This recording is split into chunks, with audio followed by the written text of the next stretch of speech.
Good evening, everyone. I'd like to call the meeting.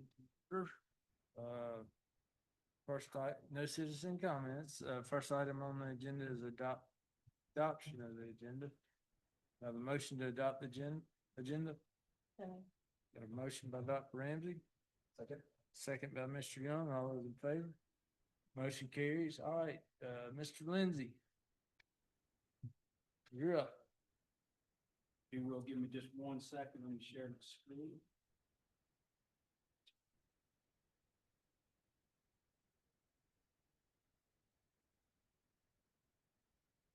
Good evening. Good evening. Excited to be here tonight to talk about our 24-25 athletic year. We're going to start with going into our fall sports with cross country. Our boys finished 9th in the state, while our girls finished 13th. Josebeth Graziano was a first team all region. We did have 3 college signees in that group. Josebeth going to Augusta State, Chris Lee going to Young Harris, Victoria Heim also going to Young Harris. Moving on to volleyball, they went 20-15, qualified for the state playoffs. They ended up playing Pope, who was the eventual state champion. They were the only team to take a set off of Pope in the playoffs, even through the state championship. So had some all-region honors there. First team, Avery Lindsay. Second team, Hannah Stewart and Prentice McGarvey. And then Rachel Lawley ended up winning Coach of the Year. 1 college signee out of that group, Avery Lindsay, going to Cleveland College. In football, 7-4, 4-2 in the region. Obviously, they had a very difficult schedule. Ended up losing in the first round of the playoffs. First team all region for Julius Columbus, Xavier Griffin, Jeremiah Ware, and Alex Payne. Did want to point out Kareem Hewley, who was a sophomore last year, went 157 for 262 passing with over 2,800 yards and 25 touchdowns. Moving to the winter sports, boys wrestling, finished 2nd in region duels, 2nd in region traditional, and 7th place in the GHSA in duels and 11th in traditional. Had 3 region champions, Rowan Kennedy, Christopher Pierre-Louis, and William Childs, where William Childs won the state championship in the 175-pound weight class. In girls wrestling, they had another great year. They won our Red Elephant duels. They were also the Area 8 duels champions, ended up finishing 5th place at state duels. Had a couple of area placers. Alicia Rogers finished 1st. Ashley Morales finished 2nd. Kimberly Roca Trulia finished 3rd. Crystal Guerrero finished 3rd. And Mia Trejo finished 3rd. Our state placers in girls wrestling were Alicia Rogers and Ashley Morales. And girls basketball, they finished 14-13 and then were lost in the first round of the playoffs, again losing to River Ridge, who was the eventual state champion. All region honors, Julia Payne and Demaria Colburn.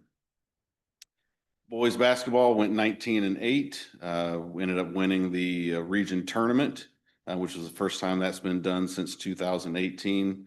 All region honors, Kevin White was all state and first team all region. Charlie Gershmal was first team all region. They did have the #1 strength of schedule in 5A. So girls track, there's a lot here, so I'm not going to read everything, but they had a great season. Region champions in the 800 and 1600, Josebeth Graciano. We also won the region championship in the 4x1, the 4x2, the 4x4, and the 4x8. So they had a great relays season. When it got to the state meet, the girls ended up finishing 7th in the state. And you can see those finishes. Shanice Newton ended up signing a scholarship to go to Mercer to run track. Boys track, region champions in the 400 for Damari Bailey, the 300 hurdles for Melvin Hendricks, the 4x4 relay team, and then triple jump by Judah Knight. The state meet finishes, you can see those there. The 4x2 ended up finishing 3rd, and then ended up having 3 of our athletes sign college scholarships for Dayon Neal going to Piedmont, Trent Jones, going to Fort Valley, and then Jarius Eberhardt also going to Fort Valley. Moving on to baseball, they ended up with a 12-19 record, which is not reflective of their region play, where they finished 10-8. They had a really good mid-year turnaround with how things went, and ended up getting a 3 seed in the state playoffs. For region honors, you had Cohen Miller was second team All-State. Cohen was also first team All-Region along with Asher Stevens. Second team All-Region was CJ Sawdog, Dawson Vaughn, and Beckett Brown. Girls golf had a great year. They ended up finishing 7th at state. This is their first time qualifying for the state meet in the last 5 years. They actually ended up in a tie for second at the area tournament and had to go into a playoff hole, which they ended up losing and had to go to sectionals. But they ended up with a great JV season as well. They're excited about the future there moving up. So that completes our teams that made the playoffs. This next slide, I'm obviously a little proud about this one. The athletic department GPA turned out to be an 88, which is up almost 3 whole points from last year. So our student athletes have done a real good job with their grades over the last year. Looking at the next slide, we had 13 teams that qualified for the state playoffs. We ended up finishing 21st out of 61 in our classification in GADA points. Just kind of getting a look of what the rest of the region did. You had Milton, who ended up finishing first in the state with 1,274 points. Johns Creek was 7th and 905 points. Roswell 818, Chattahoochee 638, and then Gainesville at 566. The interesting thing about this one is going into the spring sports, we were actually second in our region. And then we know that our region was heavily spring dominated and knew they'd pick up a ton of points in that one. So going to the next slide, our college athletic signees. So we had 22 signees this year. That is the most of Gainesville High School has ever had. Just pointing out some of the big ones. You got Krista Gibbons going to the University of Cincinnati to play soccer. Alex Payne going to the University of Southern California. He was actually a December grad, so he got to spend his spring semester there. Julius Columbus was also going to Duke, was also a spring semester grad. A lot of athletic success there for those people. Just talking about our region real quick. We have a very, very tough region 7-5A. Our region ended up winning 7 state championships this year. So just shows 7 of the 25 that were available to the state. So just shows how successful our region is and how tough it is. So as I reported to you last year, our athletics meals program is continuing to have great success. This year, we will have served over 12,000 meals, still at a cost we're able to keep that right around 32 cents a meal. The food is funded directly by the Gainesville Athletic Club. So this slide I thought this was pretty cool. I wanted to be able to point this out to you. We are fortunate enough to be able to host a bunch of different events throughout the year that are not school related, where we rent out our facilities. You can see everything that we've hosted this year, but we were able to generate a rental revenue of $104,000 this year. And then the cool part about that, working with the Gainesville Tourism Department, we were able to estimate that we generated over $5 million in spending in the city of Gainesville by those events that we hosted. So I like to think about those people are giving back to our SPLOST dollars. So I appreciate that. So the next slide, you may or may not have noticed last year we rolled over to a new athletic website with the name of Go Red Elephants. We had over 27,000 views on that website last year, new users visiting that website. And we also added an app. And we had 609 downloads of that app last year. We rolled that out literally like August 1. So as y'all are fully aware, we are excited about adding esports and flag football. Flag football will be starting in the fall along with esports. And then you have Jordan McCoy is going to be our flag football coach, and then Ellie Viviant will be taking the lead on esports. Next slide, we're excited about adding a part-time athletic intern program this year. We just completed up those interviews and that process in the last couple of weeks. The cool thing about this, two of these people are Gainesville graduates. All three of them are studying something sports related. And so you can see what they're currently doing, but also what sports they're going to be kind of assisting with. And you've got one that wants to be a sport agent, one wants to go into sports media, and the other one wants to go into sports management. So we're looking forward to getting that process started and seeing, not just what they can do for us, but how we can assist them in their future. We're adding just a couple of new coaches this year. Really excited about our new head volleyball coach, Christina LeCurve, is coming to us from Buford, where she was a part of winning 3 state titles there. And then Tara Koleski is going to be working with our girls soccer program.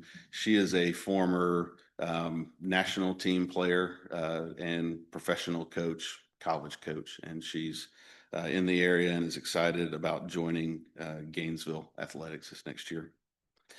Last slide I have for you here, we are going to be adding a clear bag policy for safety and security at football and basketball.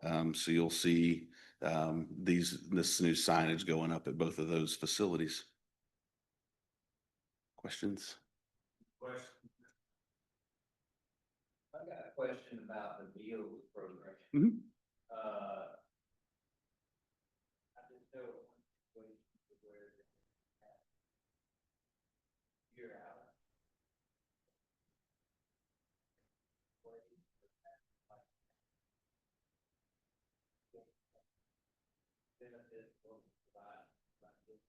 As long as we know what their allergy is, we're able to accommodate them to the best of our ability. I mean, at the end of the day, we only have what we have.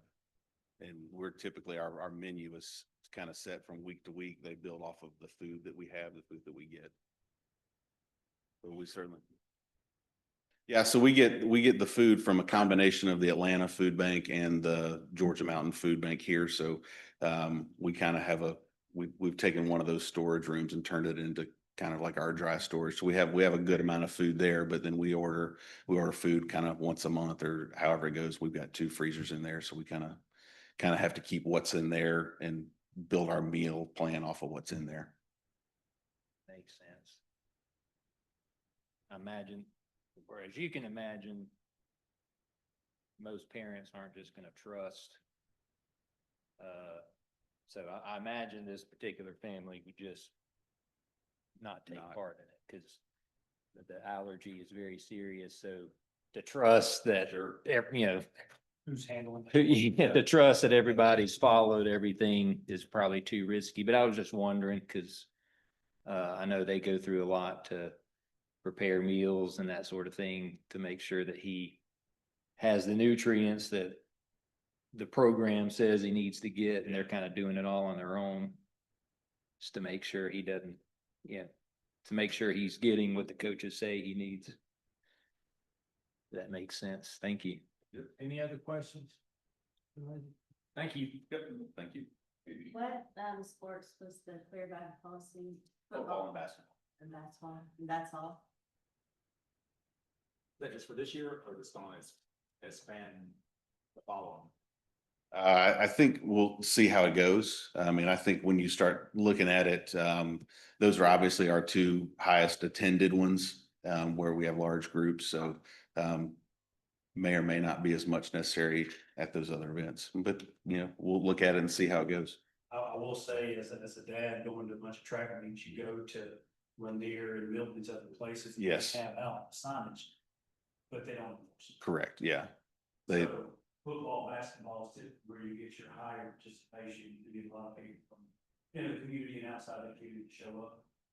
We don't get that much in baseball. We don't get that much in wrestling. So we'll monitor it and fill out if we need to put it in there, or if we send some of our region competition to do as well. Because right now we're the only school that does not have it. Correct. Very common now to Yeah. have Civic Street put signs out. Yeah, we've already got signage. What you saw up there is we've already got it. So. That's what Bonner's guys are gonna do. 7 home games this year, so it's Yes. And a scrimmage, that too, then playoff games. everything. Yep.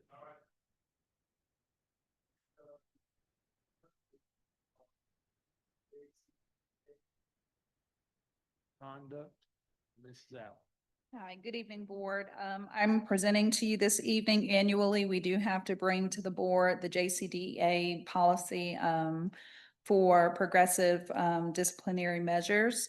I've included, we haven't had any changes in the language of the actual policy. What I've included in this first read for your perusal is the current disciplinary procedures, which is the progressive discipline, the student code of conduct.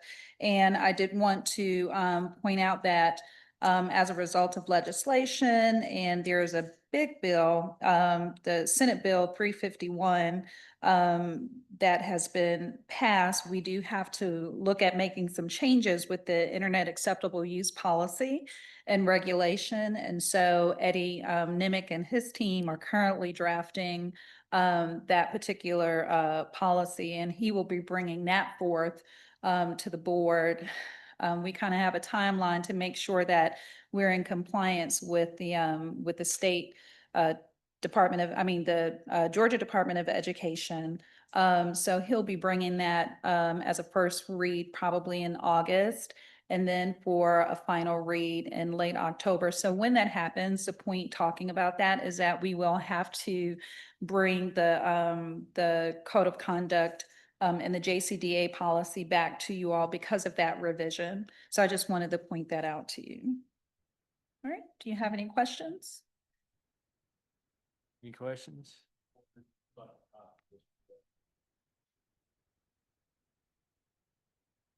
Thank you. Thank you, and thank you for presiding over all of the tribunals. You probably have never been thanked We'll spare before. this later, but from the FY we had 104 letters issued, not necessarily eligible for tribunal. This past year, we only had 60. So we had a reduction in that. Good deal. All right, next we have a couple of action items. We have the spending resolutions for July and August. Dr. Williams, you kind of want to Yeah. set the table for So this? we all know this year is a little different than the previous years, where we were able to adopt a tentative millage rate and tentative budget in May. Due to the 3% and also the floating exemption that Hall County Schools decided to maintain, it's creating a bit of a delay in us getting our preliminary digest. We have not even seen a preliminary digest yet. Ms. Beth and I tomorrow have another meeting at the county offices to kind of get an update on that. Right now, they're saying best case scenario is July 17th for us to get the preliminary digest. So our hope is that we can bring you a preliminary budget and millage rate on the July 21st board meeting, which we would then hold the hearings quickly after that to meet the requirements. And hopefully the first meeting in August, which I believe is August the 4th, actually adopt the budget. But in order to do that, we need to approve 2 spending resolutions, one for July and one for August. August is not necessarily required yet, but we felt like knowing that we may not get those numbers till late July, if we go ahead and take that action.